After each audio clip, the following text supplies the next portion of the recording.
Welcome, everyone, to the Firing the Man podcast. On today's episode, we talk about life after the cubicle, as Ken and I have traveled the world and managed our businesses over the last 18 months. Be sure to stay tuned to see how we paid for all of our flights using reward points from our business credit card. Ken, what's going on, man? David, what's up? I'm excited to be in the studio today. It's been a while, and kind of share our story with the audience on testing out being a digital nomad and kind of what that looks like and everything. So yeah, excited to share today. We've got some special bonuses towards the end on how we did this. And so yeah, excited to share. David, what is a digital nomad? Well, by definition, this is a person who earns a living working online in various locations of their choosing, rather than a fixed business. And, I first heard about digital nomadism probably like 7 or 8 years ago. And I can almost guarantee it was probably one of those Lambros on Facebook right. Targeting me for a course. And I remember having a discussion with my wife about being a digital nomad. And it just, it just seems so appealing, right? And so we started, I was working at an accounting firm and my wife was working at a counseling agency. In the morning, we'd both get our morning cup of coffee and drive to work. And then we'd come home at 5 or 6 and we had to do that Monday through Friday. And we just kind of longed for this idea of being a digital nomad. And so curious, like, when was the first time you heard that phrase?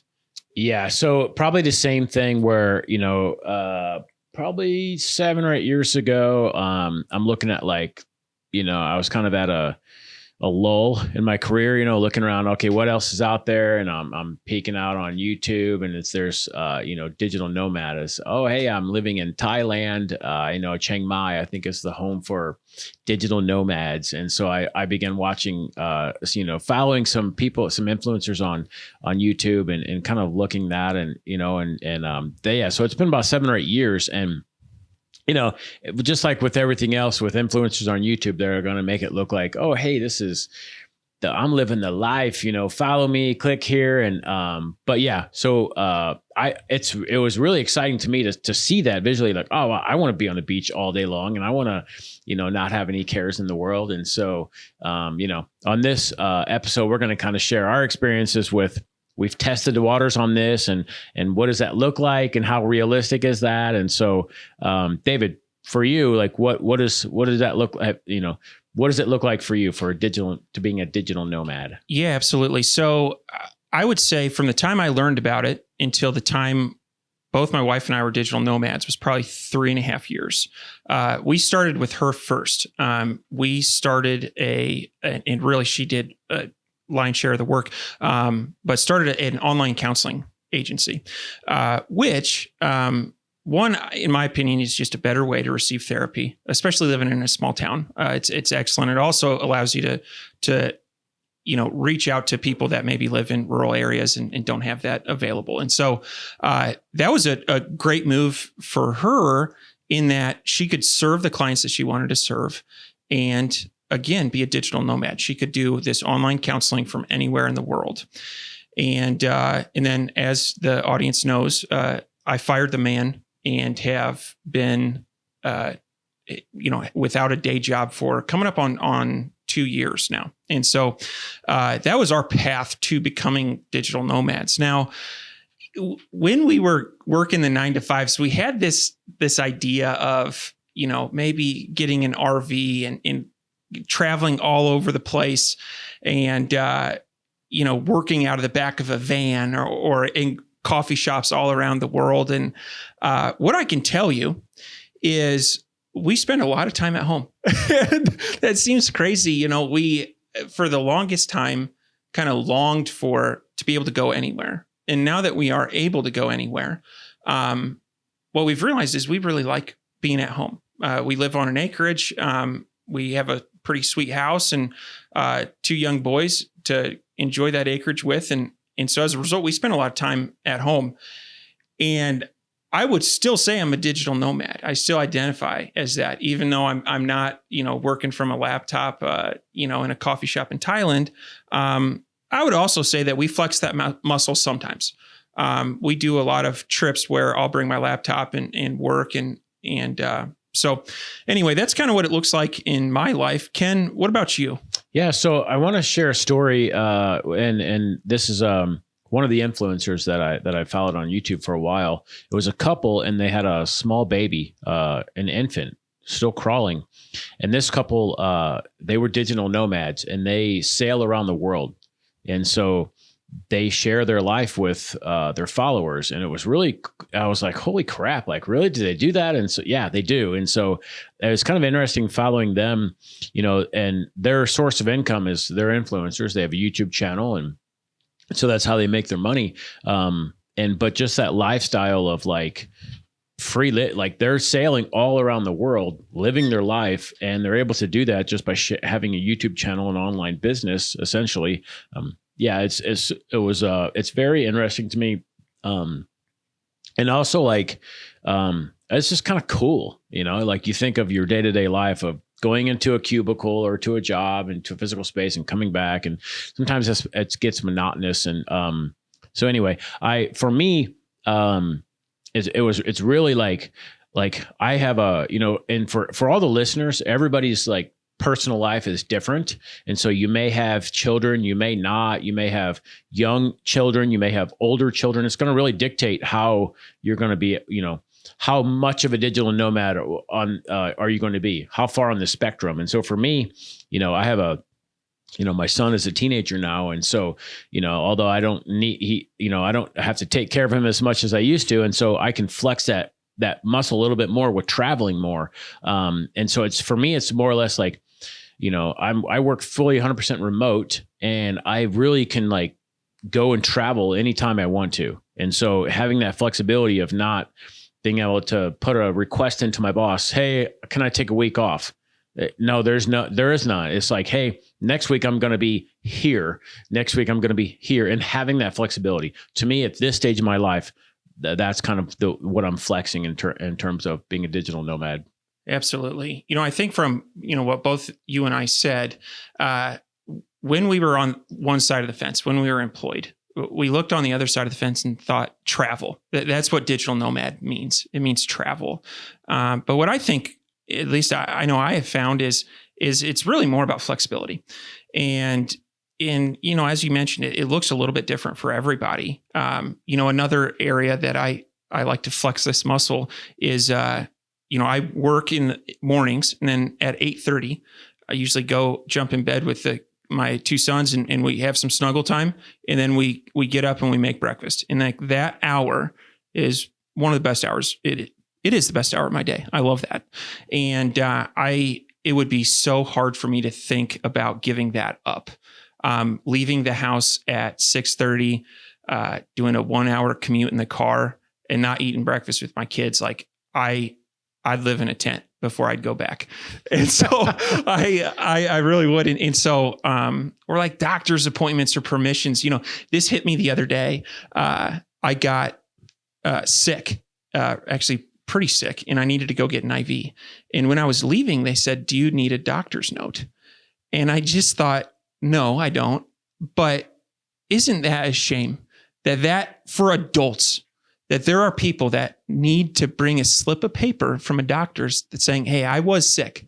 I think as an employer, you have to ask yourself, what kind of environment have I created in which people are, one, skipping work saying that they're sick, or two, requiring a grown-ass man or woman to bring a slip of paper like you're in elementary school. And so anyway, flexibility. So anyway, anything else on this before we turn the corner? No, let's talk about tips and tricks for traveling while we're working. Absolutely.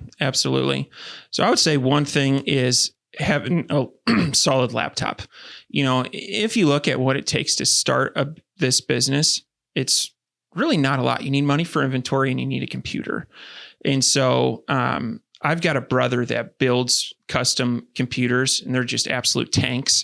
Like they're awesome. They're super, I don't know a lot about them, but when you look at them, you're like, that looks sweet.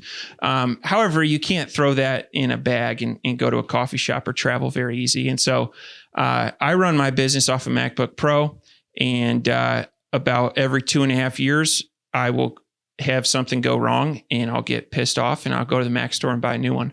That's kind of my rhythm. But yeah, I think having a laptop is number one here.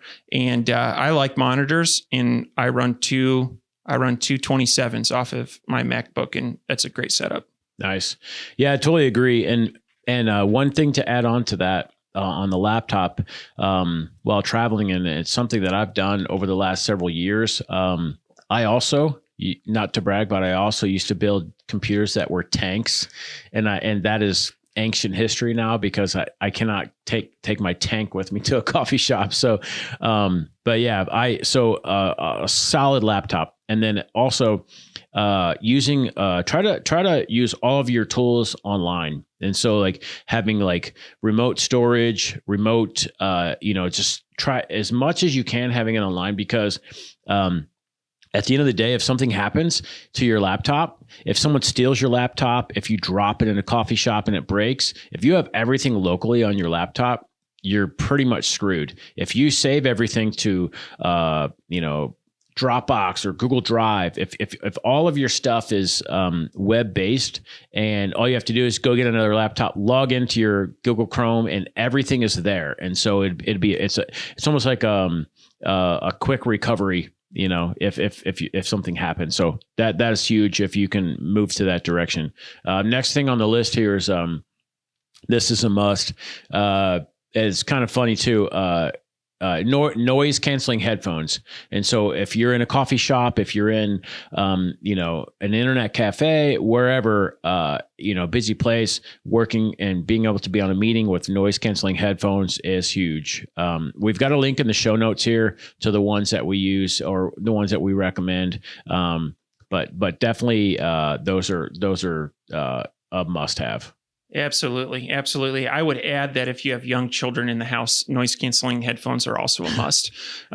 It's something when I get into my office, I kind of think about like when a football player puts on a jersey, he's like, all right, here we go. This is time. When I walk into my office, it's the first thing I do is put on my noise canceling headphones.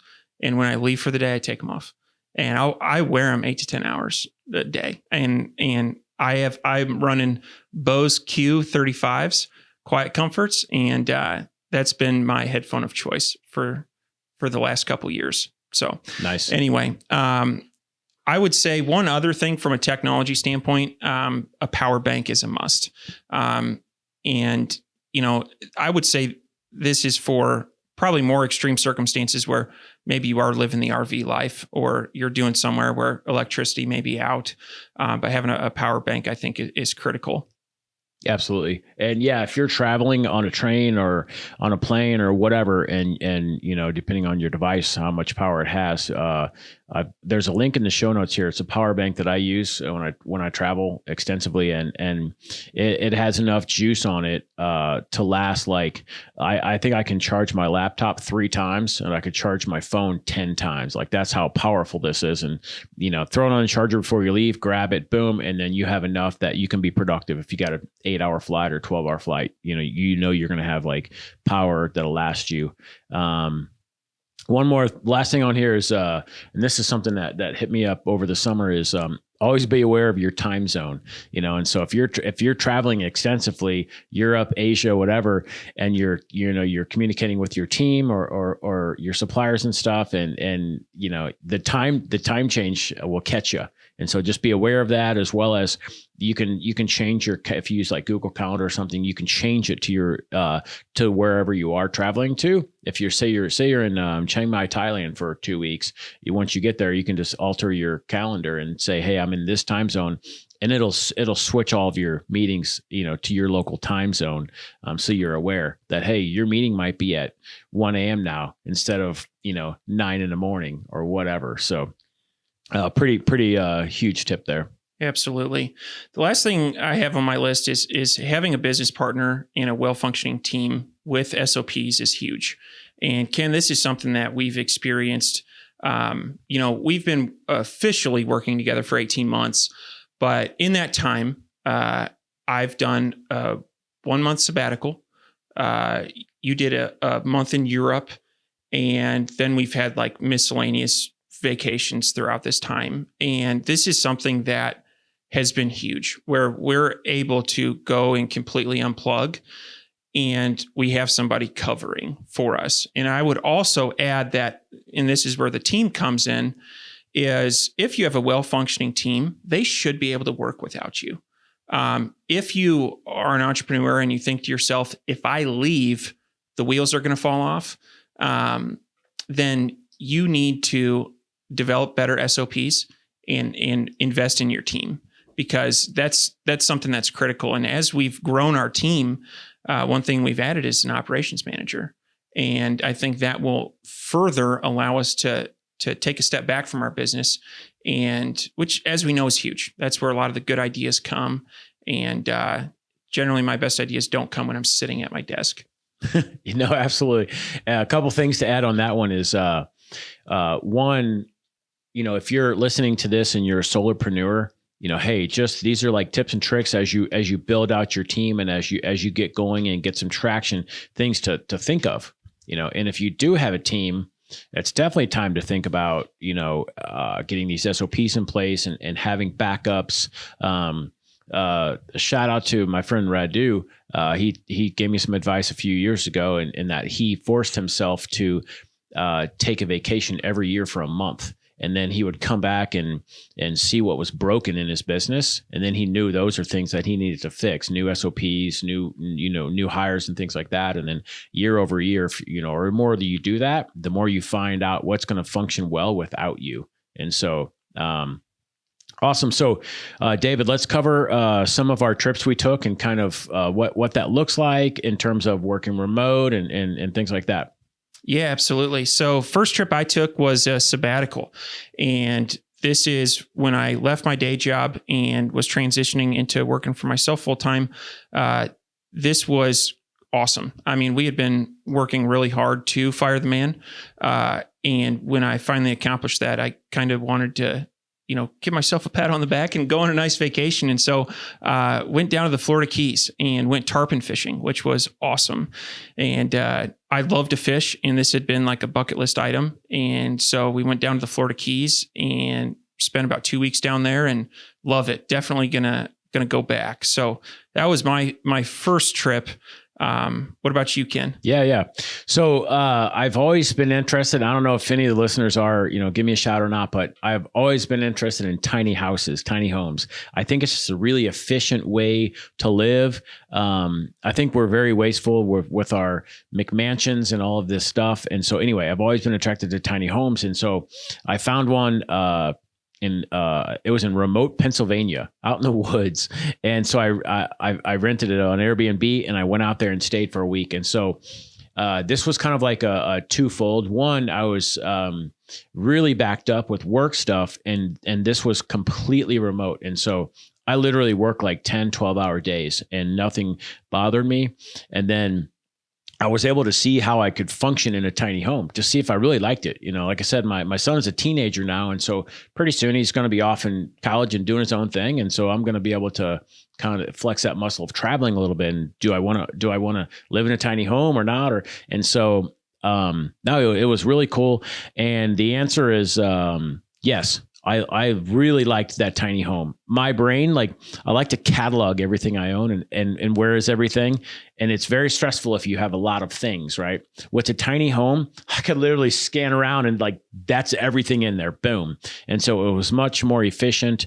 And yeah, personally, I really enjoyed it. And I could see myself doing that again in the future. I don't know, full time or not, or maybe having one to go to, for a specific period of time. But yeah, I enjoyed it a lot. Very nice. Very nice. Next thing on my list, and this, I'm very excited to announce this. This year accomplished a lifelong dream. This goes back to when I was 19 years old. I love to fish. That's one of my biggest hobbies, and was up in Canada with some buddies I went to high school with. And there's a brand of boat called Lund, Lund, and they're awesome. It's a fishing boat, but it's just an awesome brand. And I specifically remember this moment. We were sitting, smoking cigars. It was at dusk, and there was a black Lund boat that was pulling into the docks. And I said, gentlemen, someday I'm going to own a black Lund boat. And this year I bought one. I did it and checked that off the list. And so we have taken that to Minnesota and to Wisconsin fishing, and also went on some local adventures here. My little boy Henry, he loves fishing, and it is my favorite thing to just go fishing with him. And anyway, so that's one thing that we've done. Going up to Minnesota and Wisconsin was a ton of fun with this new boat. Awesome. Absolutely. And it's great to, to be able to pull the trigger on those things that you've wanted for a long time. And yeah, that's a huge win. That's awesome. Next one on my list. This one was kind of an impromptu. This was last March. It's been a while, but it was kind of impromptu. I didn't realize it, but my son was on spring break, and it was like a week away, or it might have been 2 weeks away. And he was like, "Hey, Dad, this is spring. I'm on spring break in a couple of weeks." And I was like, "Oh, wow, crap." So I thought, let's just he told me that, and I said, "Let's go somewhere. I don't have to stay here. Let's go." And so we grabbed him and two of his buddies, and we went to Florida for a week for spring break. And this was like a partial work trip. And so I worked about 2 to 4 hours a day every morning, and then spent the rest of the day hanging out and going to the beach and doing those things. And so it was a kind of a good test of only working enough to be involved, but not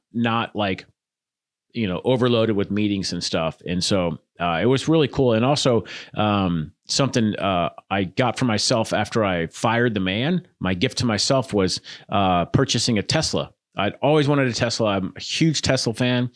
And so I recently purchased a Tesla. It was just a few months old. And so this was also a way for me to test how it would work on a long road trip. I live close to St. Louis. And so driving from St. Louis down to Southern Florida with the Tesla. And so it was a really cool experience, and got to test a bunch of stuff out there. Lessons learned, brought those back. And so it was an awesome trip. Yeah. David, what's your next one? Absolutely. It was going up to Manitoba on a bear hunt. And again, this goes back to my early 20s. I was in a fishing camp, and someone gave me someone had cooked up some meat, and they gave it to me. And it was the sweetest, best tasting meat I've ever had. And I found out it was bear meat. And this particular area in Manitoba is like the blueberry capital of Canada. And the bears eat so much blueberries that they have purple fat. And so I was able to go up there and see a ton of bears, and it was an awesome trip. Excellent. So Ken, what has been another trip that you've taken while being a digital nomad? The trip that I've recently taken that was the most memorable was I did what I called Euro 2022. So where I took a month off and traveled Europe this past summer. So the whole month of June, we did 6 countries in 30 days. We went to Holland, or the Netherlands, Belgium, Luxembourg, Germany, France, and Switzerland. It was absolutely amazing. COVID has been kind of locking me down for a while, and I haven't been out traveling for a number of years. I haven't been to Germany, or I hadn't been to Europe in over 10 years. So it was really nice to get out and do that trip. Took some family with us. It was a family trip / vacation / exploring Europe. It was an excellent trip. This one here, it was kind of I would call it like a 90-10. It was more like 90% personal travel and 10% work. And so, David, you and I probably had the whole month I was gone. We might have only had 2 or 3 meetings. And I was responding to emails and fires, but that's really about it. I wasn't attending daily meetings, and it was really nice to disconnect. And so this was one of those trips where separate and kind of see if anything breaks. And testament to you and the team, there wasn't any fires when I came back. There were projects that I worked on that were sitting, but everything in the company, it was kind of nice to see everything moving forward, or made progress when I was gone. So it was really cool. I learned a lot about, traveling Europe, and I learned about, the stuff we talked about earlier in the podcast, tips and tricks on working and traveling abroad or remote and being a digital nomad. And so I learned a lot. power supplies, what to bring, laptop, Wi-Fi, your phone. What do you do with your phone if you're traveling Europe or Asia? And so it was really cool to get all those skills and, and be on the road literally for 30 days straight. Learned a lot. Yeah, it was a great experience. David, so we told the listeners early on that we wanted to share with them about our digital nomad experience, some of our recent trips, and us using that. And so now, so the way we paid for all of this was very simple, very easy. David, you want to share with the audience?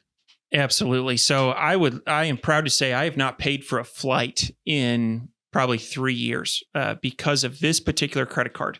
It is called the Chase Inc. Business Preferred. And I'm going to post a link down in the show notes. If you sign up with that link, you get 20,000 extra points, which equates to about a free flight. And the reason this particular card is awesome is because it has a lot of different cashback perks, 1% for these categories, 2% for these. And in the 3% category is digital marketing, which PPC expenses fall underneath this. And so if you have an Amazon business and you are using PPC, you should go into your settings and select, actually I have it written down here. Go to Amazon settings, account info, charge methods for advertising, and you can add a credit card. So if you don't have this credit card, just add a credit card. So you're getting essentially 30-day terms on all your PPC spend. And but then sign up for this link. And it has been amazing how many points we've racked up due to PPC spend. And you can look at it two ways. One, you get 1 or 2 really nice trips a year. You can use the points at a bunch of different places, different airlines, different hotel chains. Or you can think of it as, okay, the cost of my PPC just became 3% less. And on competitive keywords, that's huge. And so anyway, that is a pro tip. Can't say enough good things about this card. And for all of our accounts, we have a card hooked up to it, and it is this Chase Inc. Business Preferred. So posted it down in the show notes. Go sign up and get your 20,000 free points. Thank you, everyone, for tuning in this week, and we'll talk to you next week.